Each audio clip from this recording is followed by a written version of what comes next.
டிட்வா புயல் எதிரொலியால் ராமேஸ்வரம் தீவு பகுதியில் வெளுத்து வாங்கக்கூடிய கனமழை தொடர்பான அண்மைச் செய்தியை நாம் பார்த்து வருகிறோம். மழை விட்டுவிட்டும் பெய்து வரக்கூடிய நிலையில் தீவு பகுதிக்குள் உருவான ஒரு குட்டி தீவு போல காட்சியளிக்கக்கூடியதை நாம் அண்மைச் செய்திகளாக நாம் பார்த்து வருகிறோம். விவரங்களை செய்தியாளர் பூபேஷ் சந்திரன் வழங்க நாம் கேட்கலாம். பூபேஷ் சந்திரன், தற்போதைய நிலை என்னங்க? வணக்கம்.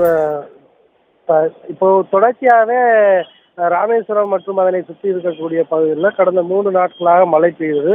நேற்றைய தினம் இந்த டிட்வா புயல் எதிரொலியாக பெய்த மழையானது படிப்படியாக குறைந்தது.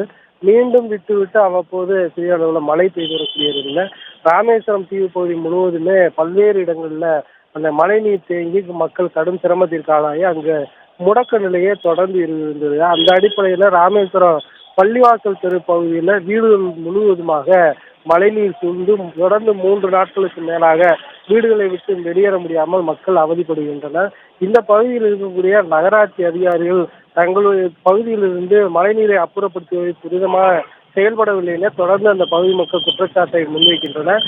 ராமேஸ்வரம் நகராட்சி ஊழியர்கள் மந்தமாக செயல்படுவார்.